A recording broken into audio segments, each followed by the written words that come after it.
¿Cómo están? Bueno, ya no sé si preguntarles, porque ya me lo dijeron vía Twitter, qué barbaridad lo que ha sucedido en el primer debate presidencial, Donald Trump, Joe Biden, hace unas horas y los titulares en los diarios en Estados Unidos, pero en el mundo están reflejando pues justamente esta sensación de nadie ganó, de pues un encontronazo, choque, cero, digamos, ideas que hayan podido servir de algo a los que están aún indecisos para lo que van a hacer el día 3 de noviembre en relación con su candidato, por quién van a votar.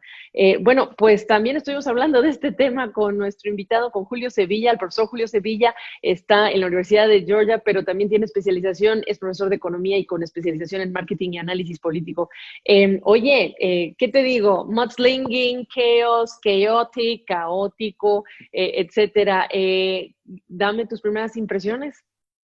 Bueno, creo que comparto con la mayoría de las personas que se han expresado en los medios y en las redes sociales, ¿no? Fue un debate decepcionante, desgraciadamente, a causa del comportamiento del presidente, ¿no?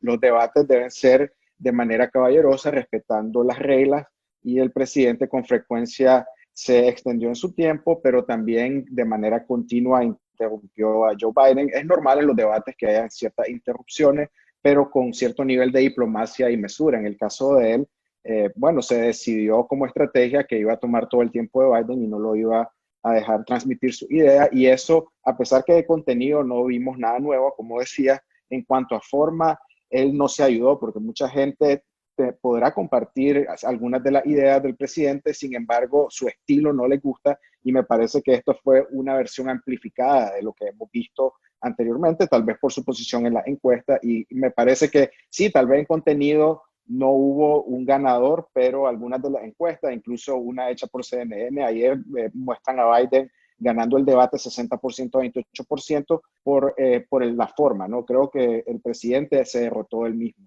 el Y no día de ayer. solamente que hay que recordar que las reglas de este debate incluía que ya se habían acordado por los propios equipos de campaña que se iban a permitir estas explicaciones de 2 minutos cada uno sin interrupciones, una regla que se fue muy rápidamente a no sé dónde, pero se fue. Y entonces aquí de lo único que se habla es, y las listas de lo que se está haciendo es cuáles fueron los peores insultos, cuáles fueron, digamos que las peores interrupciones, incluso hasta el papel de un periodista tan destacado como entrevistador político como Chris Wallace quedó en entredicho. Claro, a Chris Wallace se le dio una misión imposible, ¿no? El presidente en debates anteriores había tenido un mejor comportamiento, pero me parece que por estar hoy en día presidente, a diferencia contra Hillary Clinton, donde él mismo esperaba perder, en esta ocasión él es el presidente y sabe que las encuestas no le favorecen, pero también sabe que dio una sorpresa en el 2016, aunque está en una peor posición aún en esta elección. Me parece que él por eso peleó con mucha intensidad, porque él cree, ¿no? Y si es posible todavía ganar si hay un error en la encuesta y hay una cierta reversión, pero no se ayudó para nada, y Chris Wallace sí se vio mal, aunque algunos me parece comprenden, ¿no? Que la misión que tenía era demasiado difícil, algo que nadie había enfrentado porque nunca habíamos visto este tipo de comportamiento en un debate presidencial. Si no lo habíamos visto antes, profesor Julio, ¿qué significa entonces? ¿Que pueden cambiar las reglas? Es decir, todo el mundo está sugiriendo en redes sociales, hay que ponerles un switch para que en cuanto se acabe su tiempo, se acabó y no hay manera de que tú puedas hablar con el micrófono prendido.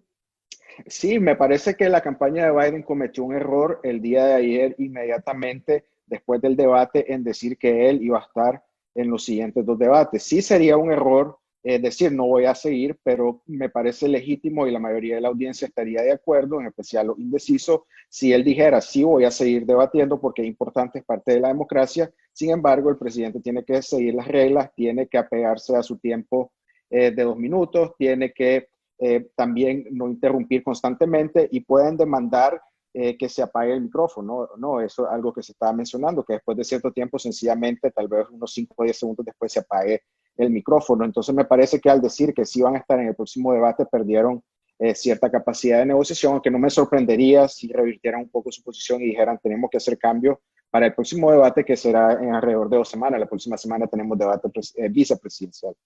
Que ahí es en lo que yo te preguntaba ayer que estábamos platicando, ¿cuánto puede remontar el estilo de Kamala Harris versus el estilo de Mike Pence? ¿Cómo estás viendo que compense las cosas a lo sucedido ayer ese otro debate?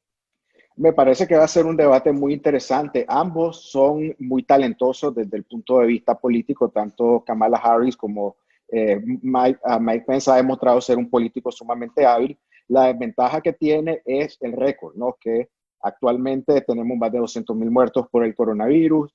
La economía está en una muy mala posición. Desgraciadamente, incluso ayer el presidente continúa negando recomendaciones, bueno, de sentido común, ¿no? Como ponerse una máscara, como no congregarse de manera masiva. Así que va a ser muy difícil para Mike Pence poder defender el récord del presidente. Así que a pesar de que vamos a tener a dos pesos pesados, me parece en materia de debate, él probablemente va a perder porque el récord no le permite, bueno, ser competitivo con Kamala Harris.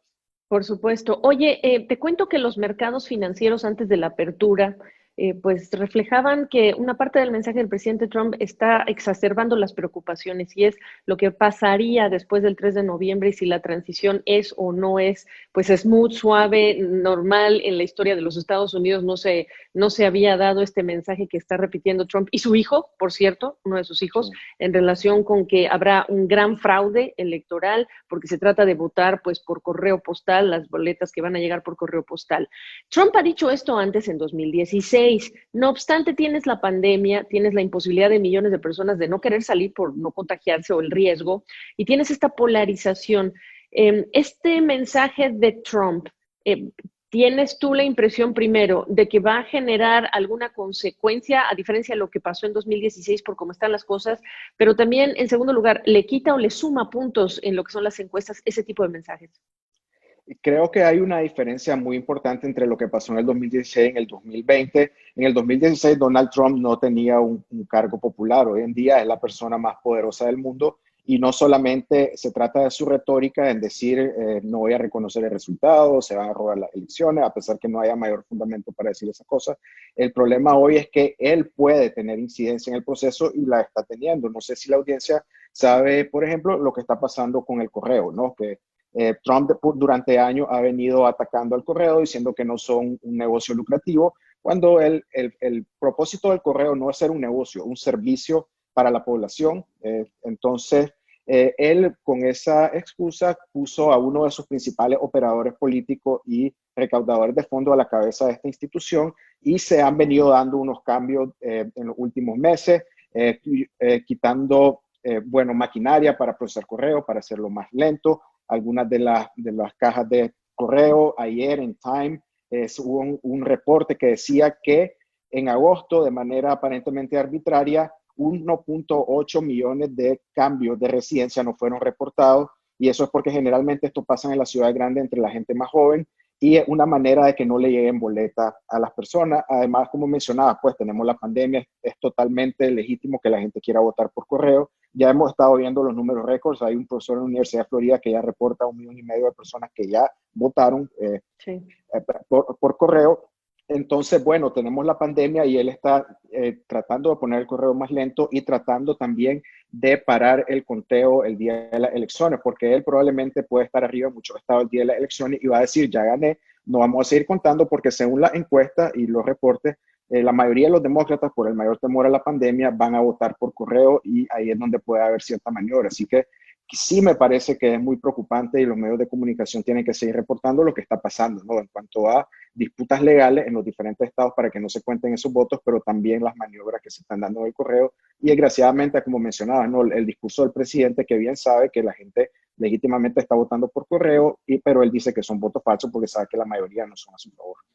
Y ojo, que también es su hijo, ¿eh? Eric Trump también lo está haciendo, lo está repitiendo y esta es una estrategia por lo que se está entendiendo. Es verdad, Julio, yo solamente lo quiero consignar, que en grandes ciudades como Nueva York, por la pandemia, mucha gente está dejando la ciudad y se está yendo a los suburbios. Entonces, hay Uh -huh. todo un tema logístico que acompaña a la pandemia, que ahora se va a combinar con todo este tema de la votación Uh -huh. de los ciudadanos, justamente que no quieren salir por el tema de la pandemia. Así que sí te lo tenía que preguntar porque hay una enorme preocupación. Antes, Sí. a estas alturas del mes de septiembre, normalmente en las elecciones, típicamente en Estados Unidos, ya tenemos el factor político incorporado en los mercados, cuáles son las ideas económicas las mejores, ¿no? Quién va a mantener el rumbo, quién no, etcétera. Pero ahora se está agregando este factor que es muy atípico para la historia estadounidense, Julio.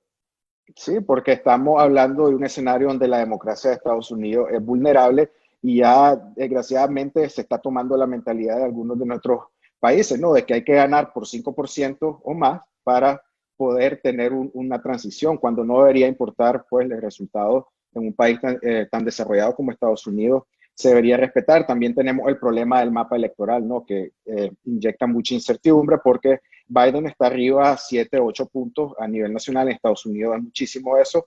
La última vez que alguien ganó por más de 10 puntos, eh, bueno, fue la reelección de Reagan y que es más fácil para un presidente. Así que el margen de votación va a ser muy importante, pero sí es lamentable y el mapa electoral inyecta incertidumbre. En la encuesta hemos estado viendo que Biden ha estado abriendo una ventaja en estados como Pensilvania, Wisconsin y Michigan que pueden decidir la elección. Así que esperemos que, bueno, la elección pues no sea tan cerrada como para que tengamos tanta controversia. Incluso Trump ha amenazado en llevarse las elecciones a la Corte Suprema, ¿no? Y por eso quiere Claro, nombrar a una nueva magistrada en los próximos días. exactamente.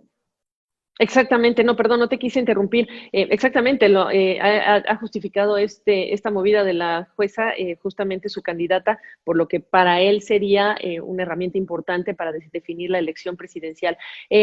Julio, qué bueno que lo estamos diciendo. Aquí hay que recordarle a la gente que lograr el voto popular no garantiza ser el presidente de los Estados Unidos, perdona. Así es, tenemos que darle seguimiento.